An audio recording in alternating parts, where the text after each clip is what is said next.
প্রতিষ্ঠান, সম্মানিত উপস্থিত, আমরা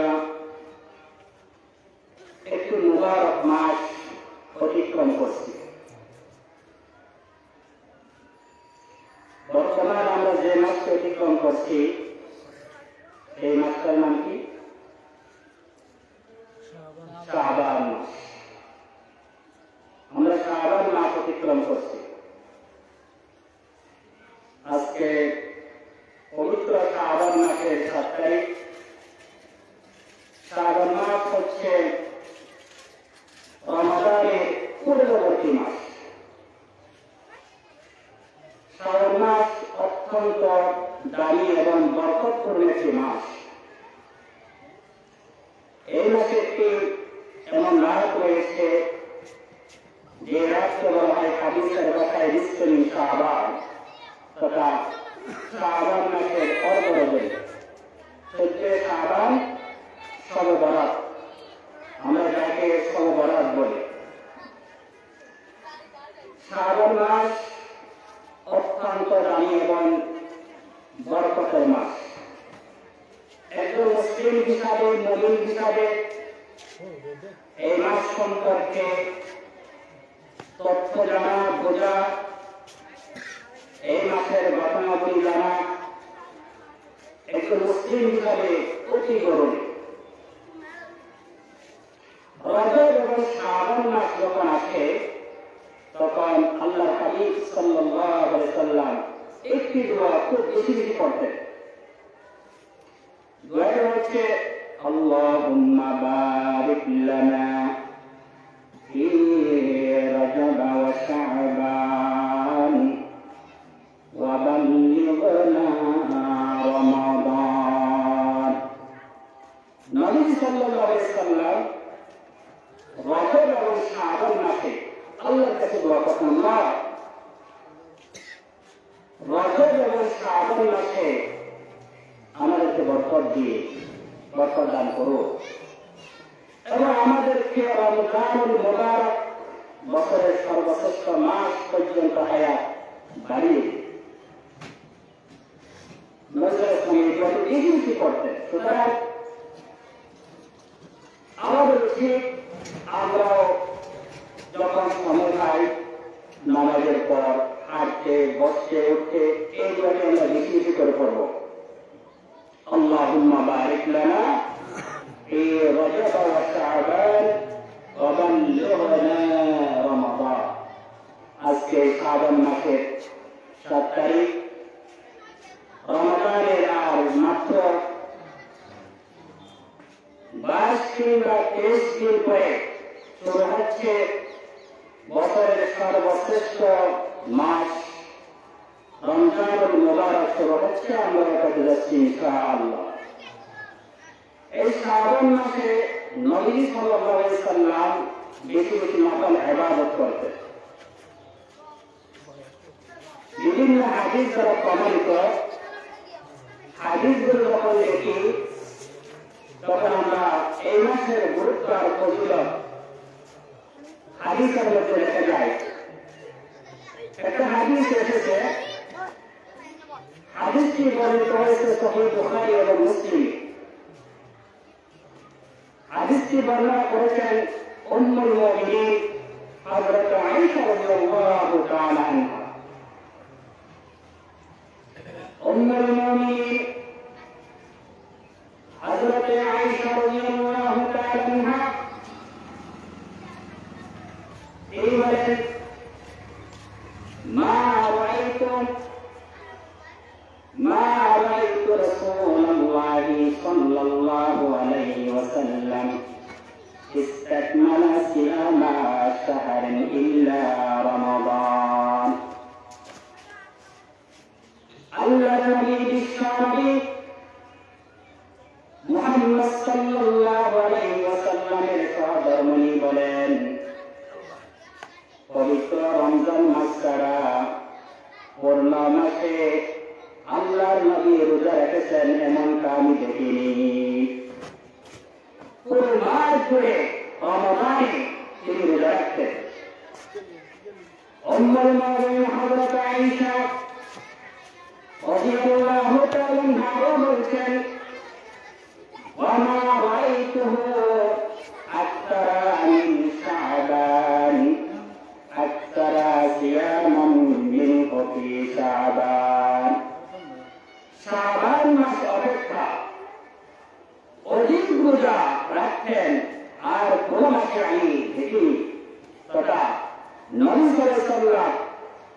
শাবান মাসে বেশি বেশি নফল রোজা রাখতেন। সুবহানাল্লাহ,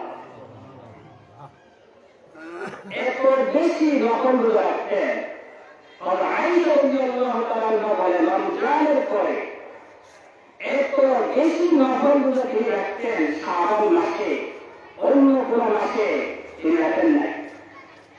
সুতরাং এই মাসে নবী সাল্লাল্লাহু আলাইহি ওয়াসাল্লামের অত্যন্ত গুরুত্বপূর্ণ আমল হলো এটা রোজা রাখা। আরেকটা হাদিসের মধ্যে হাদিসটি বর্ণনা করেছেন আল্লাহর নবীর সাহাবী হযরতে উসামা ইবনে যায়েদ। হযরতে উসামা ইবনে যায়েদ বলেন, عن أسامة بن زيد رضي الله تعالى عنه أنه قال قلت يا رسول الله لم أراك تصوم من شهر من الشهور ما تصوم من شعبان। حضرت أسامة بن زيد নবীজি সাল্লাল্লাহু আলাইহি সাল্লামকে প্রশ্ন করলেন, নবীজি আপনি এটা শাবান মাসে বেশি রোজা কেন রাখেন? বেশি রোজা রাখার কারণ কি? আপনাকে আমি শাবান মাস অবস্থায় বেশি রোজা রাখতে দেখি, এত পরিমাণ যাচ্ছে রোজা রাখেন শাবান মাসে, কারণ কি? আল্লাহর নবী জবাব দিলেন, ذاك شهر يغفل الناس بين رجب ورمضان। আল্লাহর নবী বললেন, ওহে উসামা ইবনে যায়েদ, শোনো, শাবান মাস হলো এমন একটি মাস, শাবান মাস হলো রজব এবং রমজানের মধ্যবর্তী একটি মাস, যে মাসে সারা দুনিয়ার মানুষগুলো উদাসীন থাকে। মানুষ উদাসীন থাকে এই শাবান মাসে। শাবান মাসের আগে একটি মাস আছে, আবার শাবান মাসের পরে একটি মাস। রজব এবং রমাদান দুই মাসের মাঝখানের মাসটির নাম হচ্ছে শাবান মাস। রজব মাস সম্পর্কে আমরা আমাদের ধারণাটাকে, রজব এটি আল্লাহ রাসূলের মেরাজের মাস, তাই মানুষ রজব মাসে আমল করে, রজব মাস সম্পর্কে মানুষের ধারণা থাকে। কারণ রজব মাস হচ্ছে 12টি মাসের মধ্যে 4টি মাস সম্মানিত মাস। এই 4 মাসের একটি মাস হল রজব মাস। মিনহা আরবাতুল হুরুম, আল্লাহ সুবহানাহু ওয়া তাআলা বছরের 12টি মাসের মধ্যে 4টি মাসকে সম্মানিত করেছেন। এই 4টি মাসের একটি মাস হল রজব মাস। এই রজব মাস সম্মানিত মাস। এই মাসে যুদ্ধ বিগ্রহ, হাঙ্গামা ভঙ্গামা, খোলাখুলি, রাহাজানি, হত্যা, লুণ্ঠন, জুলুম এগুলো আল্লাহ পাক চিরতরে হারাম করে দিয়েছে। অন্যান্য মাসেও তো হারাম, বিশেষ করে রজব মাসে, রজব মাসের সম্মানার্থে আরবের লোকেরা ব্যবসা বাণিজ্য ছেড়ে দিতেন, আরবের লোকেরা যুদ্ধ বিগ্রহ ছেড়ে দিতেন রজব মাসের সম্মান। নবীজি বলেছেন, আমি শাবান মাসে এই জন্য বেশি রোজা রাখি, যেহেতু শাবান মাসে মানুষ উদাসীন থাকে, গাফেল থাকে। যে সময় মানুষ গাফেল থাকে, ওই সময় আমি রোজা রাখি, আমার উম্মতকে মানুষকে আমি সতর্ক করে দিই। শাবান মাসে একটি মাস আছে যে মাসের গুরুত্ব আল্লাহর কাছে অধিক। সুবহানাল্লাহ। অনেক ভাই আছেন আজকে কয় তারিখ, আগামী মাসের কয় তারিখ তারা পর্যন্ত জানে না, আগামী মাসের কয় তারিখ তারা জানে না। অথচ রাসূল কারীম সাল্লাল্লাহু আলাইহি ওয়াসাল্লাম বলেছেন, তোমরা আরবিকে ভালোবাসো, আরবিকে মহব্বত করো। আরবিয়্যুন রাসূল করিম সাল্লাল্লাহু আলাইহি ওয়াসাল্লাম বলেছেন আমার জন্ম হয়েছে আরব দেশে, আমার জন্ম হয়েছে আরব দেশে, তোমরা আরবিকে ভালোবাসবা। কোরআন নাযিল হয়েছে আরবি ভাষায়, আরব দেশে দাও। আরবি ভাষায় কোরআন নাযিল হয়েছে, তোমরা আরবিকে ভালোবাসবা। আর জান্নাতের ভাষা হবে আরবি। জান্নাতে বাংলা চলবে না, ইংরেজি চলবে না, জান্নাতে চলবে আরবি, আরবি আরবি। মানুষ মরলে যে খবরে 3টা প্রশ্ন করা হয়, সেই 3টা প্রশ্ন করা হবে আরবিতে, ওরা কিন্তু বাংলাতে করা হবে না। সুতরাং মুসলিম হিসাবে আমাদের উচিত আরবি মাস সম্পর্কে ধারণা থাকা। সুতরাং হযরত যায়েদ বিন হযরত উসামা ইবনে যায়েদ যখন আল্লাহ নবীকে প্রশ্ন করলেন, নবীজি কেন আপনি শাবান মাসে বেশি বেশি রোজা রাখেন? তখন তিনি 2টা কারণ বললেন। একটি কারণ হলো শাবান মাস যেহেতু রজব এবং রমজানের মাঝখানে একটি মাস, এই মাসে মানুষ গাফেল থাকে, উদাসীন, এই জন্য আমি শাবান মাসে বেশি রোজা রাখি। 2 নম্বর কারণ হল আল্লাহ হালিম বলছেন وهو شهر يرفع فيه এমন একটি মাস যেই মাসে আল্লাহর দরবারে বান্দার আমলগুলো উপস্থাপন করা হয়। শ্রাবণ মাস আমি এই জন্য রোজা রাখি, وهو شهر এমন একটি মাস যে মাসে বান্দার আমলনামা, বার্ষিক রিপোর্ট, সারা বছরের আমলনামা এই মাসে আল্লাহর দরবারে পেশ করা হয়। এই জন্য আমি রোজা রাখি।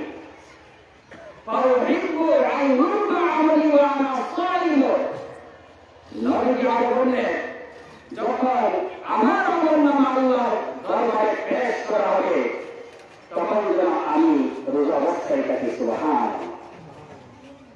রোজার সওয়াব কতটুকু আপনারা জানেন? সামনে রমজান আসতেছে, এখন থেকে আমাদেরকে রমজানের জন্য প্রস্তুতি নিতে হবে। হাদিসে কুদসি এসেছে, হাদিসে কুদসির ভাষা আস-সাওমু লি ওয়া আনা আজজি বিহি ওয়া ফি রাওয়ায়াতিন ওয়া আনা উজজা বিহি। আল্লাহর হাবিব বলেন, হাদিসে কুদসির মধ্যে বলা হয়েছে, রোজা হচ্ছে আমার জন্য, যেই ব্যক্তি রোজা রাখে সেই আমার জন্য রাখে, আর যেই ব্যক্তি আমার জন্য রোজা রাখে ওই রোজার প্রতিদান আল্লাহ রাব্বুল আলামিন তার নিজ হাতে প্রদান করেন।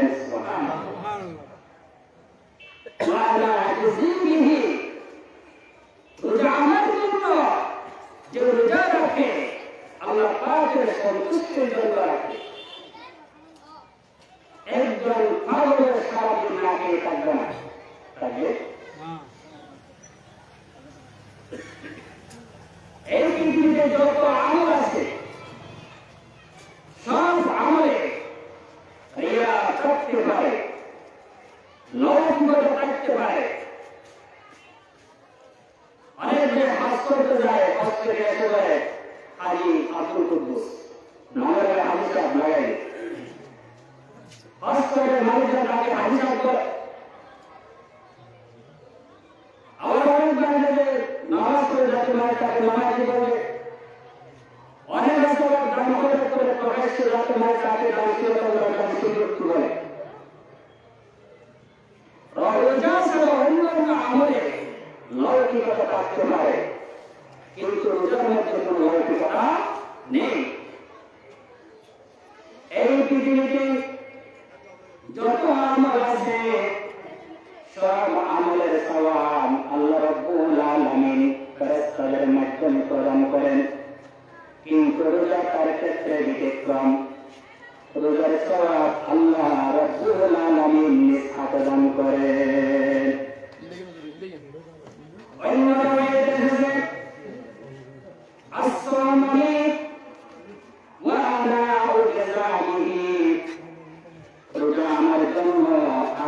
পরিজন আল্লাহ স্বয়ং নিজে হয়ে যায়। যে রোজা রাখে আল্লাহ তার হয়ে যায়। সুবহানাল্লাহ। সুতরাং সামনে রমজান আসতেছে, ইচ্ছা কিন্তু বলে আমার মামুনরা রোজা ছেড়ে দেবেন না। তরুণ ভাইয়েরা, যুবক ভাইয়েরা, বৃদ্ধ ভাইয়েরা, ইচ্ছা কিন্তু একটা রোজাও ছেড়ে দেবেন না। এই রোজা পবিত্র হয়েছে এই মাসে, শাবান মাস। সুতরাং হযরত যায়েদ ইবনে উসামা ইবনে যায়েদ যখন আল্লাহর নবীকে প্রশ্ন করলেন, নবীজি আপনি কেন শাবান মাসে বেশি রোজা রাখেন? তখন তিনি কয়টা কারণ বললেন? দুইটা কারণ বললেন। একটি কারণ হলো এই মাসে মানুষ কি থাকে? উদাসীন থাকে, গাফেল থাকে। এই জন্য আল্লাহর হাবিব রোজা রেখে মানুষকে সতর্ক করবে। দুই নম্বর হচ্ছে সারা বছরের আমল এই মাসে আল্লাহর কাছে পেশ করা হয়। মানুষের আমল নামা দুই ভাবে পেশ করা হয়, তিন পদ্ধতিতে পেশ করা হয়। সারা রাত মানুষ যা কিছু করে সেগুলোর আমল নামা সফলভাবে ফেরেশতারা আল্লাহর দরবারে পেশ করে। আর সারা দিন মানুষ যা কিছু করে সেগুলো সন্দেহে দিনের ফেরেশতারা আল্লাহর দরবারে পেশ করে। সপ্তাহের মধ্যে যে আমলগুলো করা হয়, পুরো সপ্তাহের মধ্যে বান্দাবান্দি যে আমলগুলো করে, ওই আমলগুলোর প্রতি সোমবার এবং বৃহস্পতিবারে আল্লাহ রাব্বুল আলামিনের দরবারে পেশ করা হয়। সোমবার আর বৃহস্পতিবারে জান্নাতের গেট খোলা থাকে, জান্নাতের দরজা খোলা রাখা হয়। মানুষের আমলনামা সোমবারে এবং বৃহস্পতিবারে আল্লাহর দরবারে পেশ করা হয়। সারা বছর মানুষ যা কিছু করে, মানুষের সমস্ত বার্ষিক আমলের রিপোর্ট আল্লাহ রাব্বুল আলামিনের দরবারে এই শাবান মাসে পেশ করা হয়। এই জন্য বিশ্বনবী শাবান মাসে বেশি বেশি রোজা রাখতে। সুতরাং এই যে দুইটা হাদিস আপনাদেরকে শোনালাম, একটা হাদিস হলো বুখারী এবং মুসলিমের হাদিস, আরেকটা হাদিস হলো নাসাঈ শরীফের হাদিস। এই দুইটা হাদিস দ্বারা এটাই প্রমাণিত হয় যে এই শাবান মাসে নবীজি সাল্লাল্লাহু আলাইহি ওয়াসাল্লাম বেশি বেশি রোজা রাখতেন। এবার আসুন, শাবান মাস কেন মুসলিম উম্মাহর কাছে এত দামি? এই মাসে অনেকগুলো ঘটনা ঘটেছে। একটি ঘটনা হলো কাবা কিবলা পরিবর্তন। হিজরতের পরে মক্কা থেকে মদিনায় হিজরত করে আল্লাহর নবী সাল্লাল্লাহু আলাইহি ওয়াসাল্লাম মসজিদুল আকসাকে কিবলা বানিয়ে 16 কিংবা 17 মাস পর্যন্ত নামাজ আদায় করেছিলেন। মুসলমানদের সর্বপ্রথম কিবলা হলো বাইতুল মাকদাস, জেরুজালেম, ফিলিস্তিনে অবস্থিত। এই বাইতুল মাকদাস হলো মুসলমানদের প্রথম কিবলা। এই কিবলাকে বাইতুল মাকদাসকে কিবলা বানিয়ে মুসলমানরা 16 কিংবা 17 মাস নামাজ আদায় করেছিল। আল্লাহর হাবিব সাল্লাল্লাহু আলাইহি ওয়াসাল্লাম ওই সময় মসজিদে বনি সালেমার মসজিদে নামাজ আদায় করেছিলেন। নামাজ আদায়ের সময় আল্লাহ রাব্বুল আলামিনের পক্ষ থেকে ওহী আসলো, ফাওয়াল্লি ওয়াজহাকা শাতরাল মাসজিদিল হারাম। নামাজ চলাকালীন সময়ে কিবলা পরিবর্তনের হুকুম আসলো। এমনি আপনি আপনার মস্তকে মসজিদুল হারামের দিকে ফিরান। আজকে থেকে মসজিদুল হারাম হবে কাবা শরীফ হবে মুসলমানদের কিবলা। সুবহানাল্লাহ। সুতরাং কিবলা পরিবর্তনের ঘটনা ঘটেছে কোন মাসে? এই শাবান মাসে। শাবান মাসে কিবলা পরিবর্তনের ঘটনা ঘটেছে। তাই মুসলমানদের কাছে এই শাবানের গুরুত্ব তাৎপর্য এবং অপরিসীম। 2 নম্বর ঘটনা হল 2 নম্বরে হিজরতের দ্বিতীয় বছর, দ্বিতীয় হিজরিতে রমজান শরীফের রোজা ফরজ হয়েছে শাবান মাসে। শাবান মাসের দ্বিতীয় হিজরিতে আল্লাহ রাব্বুল আলামিন উম্মতের জন্য, বান্দার জন্য রোজা ফরজ করে দিয়েছেন। কোরআনুল কারীমের ভিতরে আছে, ইয়া আইয়ুহাল্লাযীনা আমানু কুতিবা আলাইকুমুস সিয়াম কামা কুতিবা আলাল্লাযীনা মিন ক্বাবলিকুম লাআল্লাকুম তাত্তাকুন। আল্লাহ রাব্বুল আলামিন বলেন, ইয়া আইয়ুহাল্লাযীনা আমানু, ওহে বিশ্বাসীগণ, ওহে ঈমানদারগণ, যারা ঈমানের দাবি করো, মুসলিম হিসাবে দাবি করো, হে বিশ্বাসীগণ, কুতিবা আইয়ুব পরিজাত, তোমাদের উপর ফরজ করা হয়েছে রমজানের রোজাকে। রমজান মাসের রোজা তোমাদের উপর ফরজ করা হয়েছে কামা কুতিবা আলাল্লাযীনা মিন ক্বাবলিকুম, যেরূপ ফরজ করা হয়েছিল তোমাদের পূর্ববর্তী উম্মতের উপর, লাআল্লাকুম তাত্তাকুন, যাতে করে তোমরা তাকওয়া অর্জন করতে পারো। সুতরাং রমজানের রোজা শাবান মাসে ফরজ করা হয়েছে। এই রোজা শাবান মাসে দ্বিতীয় হিজরিতে আল্লাহ পাক ফরজ করে দিয়ে মুমিনদেরকে ডাক দিলেন, হে বিশ্বাসীগণ, তোমাদের উপর রোজা ফরজ করা হয়েছে, যে তোমাদের পূর্ববর্তীদের উপর ফরজ করা হয়েছিল। তাহলে বুঝা গেল রোজা শুধু আমাদের জন্য ফরজ নয়, আমাদের আগে যত নবীর উম্মত চলে গেছেন তাদের উপর রোজা ফরজ ছিল। তবে রোজার ধরন ভিন্ন ছিল। আমাদের রোজার তাদের রোজার মধ্যে কি ছিল? ভিন্ন ছিল। সুতরাং রমজানের রোজা এই মাসে ফরজ হয়েছে বিধায় এই মাসের গুরুত্ব মুসলমানদের কাছে বেশি।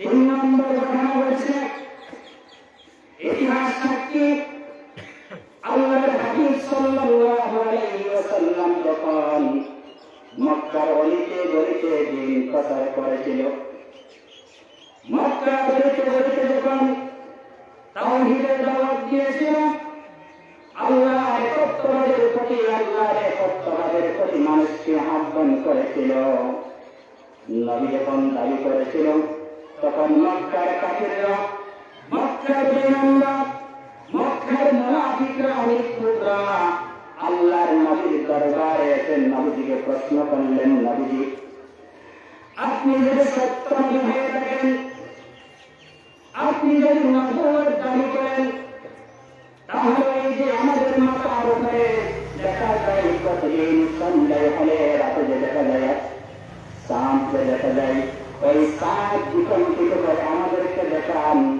আপনি যদি চাঁদকে বিকম্পিত করে দেখাতে পারেন, তাহলে আমরা আপনার হাতে হাত রেখে কলিমা করে মুসলমান হয়ে যাব। কাফিররা নবীজির কাছে আসলে নবীজি বললেন, আপনি যদি সত্য নবী হয়ে থাকেন, তাহলে আকাশের চাঁদকে বিকম্পিত করে আমাদেরকে দেখা।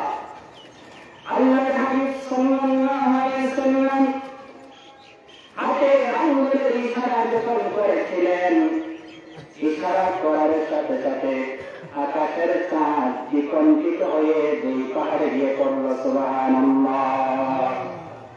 এই যে চাঁদ বিকম্পিত হয়ে 2 টুকরো হয়ে আলাদা হয়ে এক টুকরে পাহাড়ে গিয়ে পড়ল, আর এক টুকরা পাহাড়ের নিচে গিয়ে পড়ল।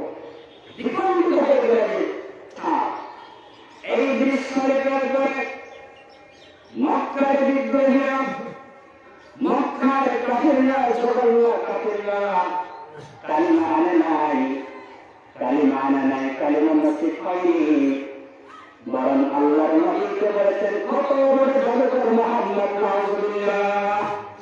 নবীকে বলছেন চাঁদ দ্বিখণ্ডিত হওয়ার পরে আল্লাহর নবীকে বলেছেন কত বড় জগতের মুহাম্মদ, চাঁদ দ্বিখণ্ডিত করে মাটিতে ফেলে দিবে। ইমান আনতে পারে না, ইমান নসিব হয় নাই, কারণ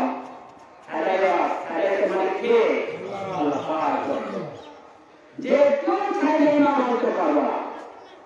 ইমান কঠিন জিনিস, ইমান আল্লাহর পক্ষ থেকে হেদায়েত না আসলে সে কখনো ইমান আনতে পারবে না, ইমান আনতে পারে নাই। সুতরাং চাঁদ দ্বিখণ্ডিত হওয়ার ঘটনা এই মাসে সংঘটিত। সুতরাং এই কারণেও এই মাসের গুরুত্ব, শাবান মাসের গুরুত্ব মুসলমানদের কাছে বেশি। প্রিয় হাজির, মুরব্বিরা, এই মাসে এমন একটি রাত রয়েছে যে রাতের নাম হল শবে বরাত।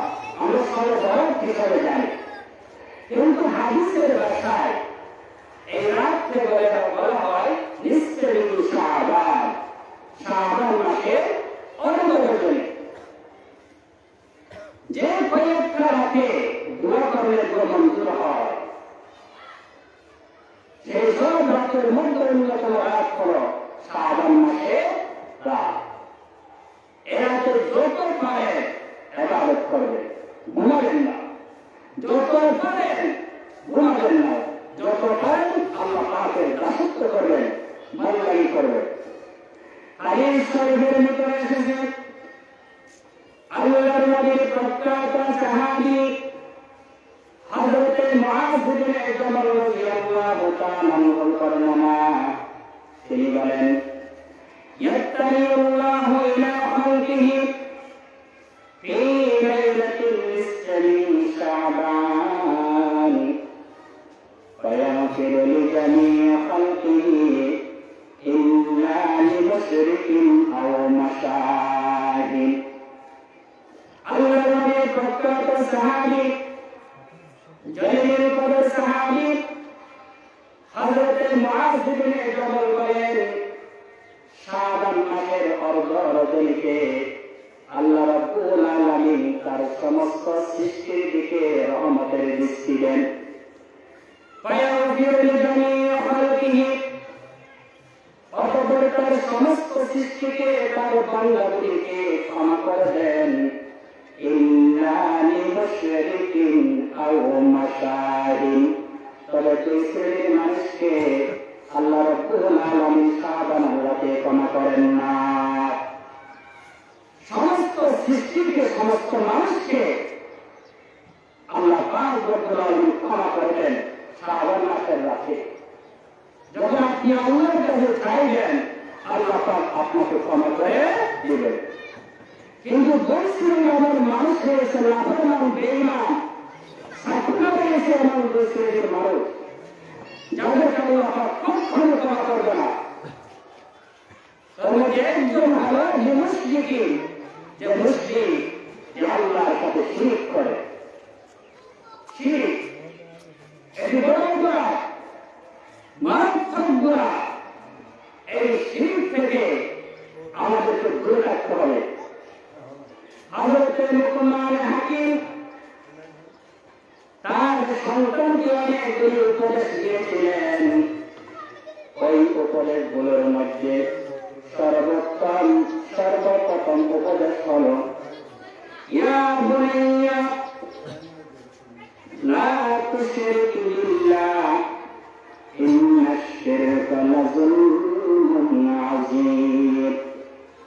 হযরত লুকমান আলাইহিস সালাতু ওয়াস সালাম তার সন্তানকে উপদেশ দিলেন, ওহে আমার সন্তান, লা তুশরিক বিল্লাহ, তুমি কখনো আল্লাহর সাথে শরীক করিও না।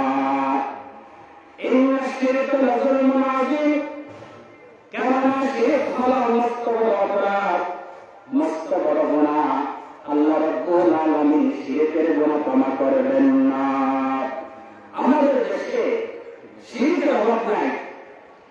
দেখেন বাংলাদেশে যে কতগুলো বড় বড় শিরিক হয়েছে তার মধ্যে বড় শিরক হলো চারটি। এই চারটা শিরিক বাংলাদেশে বেশি হয়। নম্বর 1, গায়রুল্লাহকে সিজদা দেওয়া।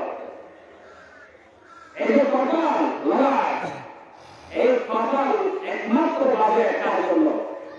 আল্লাহ পাকের জন্য। আল্লাহ রাব্বুল আলামিন বলেন, আল্লাহ ব্যতীত কাউকে যদি আমাদের স্বামীকে সিজদা দেবে, এই সিজদা হবে একমাত্র আল্লাহ পাক রব্বুল আলামিনের জন্য। এখন দেখি বাংলাদেশে মাঝের অভাব নাই, বাবাদের অভাব নাই, যত বাবার আছে সব বাংলাদেশে নেই। বাবার অভাব নাই, বাবার অভাব নাই। এই সমস্ত শিরক থেকে যদি সমাজকে বেরিয়ে আসতে হবে, শিরকের গুণ আল্লাহ ক্ষমা করবেন না। আপনি শিরক ব্যতীত যত আহ্বান করবেন আল্লাহ ইচ্ছা আল্লাহ ক্ষমা করবেন, কিন্তু শিরকের গুণ আল্লাহ ক্ষমা করবেন না। কোরআনুল কারীমের ভিতরে এসেছে আল্লাহ রাব্বুল আলামিন বলেন, কামা কানা ইয়ারজু লিকা রাব্বিহি ফালইআমাল আমালান সালিহান ওয়া লা ইউশরিক বিল্লাহ। যে ব্যক্তি আল্লাহ রাব্বুল আলামিনের সাথে সাক্ষাৎ করতে চায়, আল্লাহর সাক্ষাতের আশা করে, সেই যেন শিরক থেকে বিরত থাকে এবং নেক আমল করে। যদি শিরক থেকে বিরত থাকে, নেক আমল করে, আল্লাহ রাব্বুল আলামিন তাকে সর্বোচ্চ মর্যাদা দান করবে। সুতরাং এই যে আমাদের দেশে যে শিরকগুলো রয়েছে, শ্রেষ্ঠ শিরক গায়রুল্লাহকে সিজদা করা। মাজারে যাবেন, জিয়ারত করবেন, আসবেন, তবে সিজদা দেবেন না। এখানে ওলিয়া ওলিয়া সফি যতগুলো আছে বুঝলাম, সিজদা দিবেন না। সিজদা দেওয়া মারাত্মক অপরাধ, ক্ষমার যোগ্য অপরাধ। সুতরাং আমরা আল্লাহ ছাড়া কাউকে সিজদা দিব না। নম্বর 2, গায়রুল্লাহ নামে মানত করা আছে না সমাজে? আল্লাহকে বাদ দিয়ে বাবা গায়রুল্লাহকে মানত করে, অমুক মাজারের জন্য ছাগল মানত করে, বিভিন্ন মাজারের জন্য গরু মানত করে। মাজারের জন্য ছাগল মানত না করে, গরু মানত না করে, আপনার বাবার খাওয়ান, মাকে খাওয়ান, বাবাকে খাওয়ান। আল্লাহর আরশ খুশি হয়ে যায়, আল্লাহর পাক খুশি হয়ে যায়। এই পৃথিবীতে মা বাবার সঙ্গে শ্রেষ্ঠ সম্পদ, পিতা মাতার চেয়ে শ্রেষ্ঠ সম্পদ সন্তানের জন্য কেউ হতে পারে না। বিশ্বনবী বলেন, 3 শ্রেণীর মানুষের দোয়া আল্লাহ রাব্বুল আলামিনের দরবারে মঞ্জুর হয়ে যায়। আল্লাহর কাছে চাইতে দেরি, কবুল হতে দেরি হয় না। 1 নম্বরে, যে মা বাবা সন্তানের জন্য দোয়া করে, মা বাবা যদি সন্তানের জন্য দোয়া করে, ওই দোয়া আল্লাহ রাব্বুল আলামিন মঞ্জুর করে নেয়।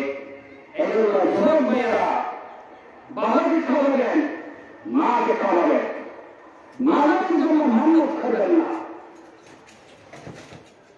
এগুলো শিরক, মস্ত বড় অপরাধ। সুতরাং মানত হবে একমাত্র কার জন্য? আল্লাহর জন্য।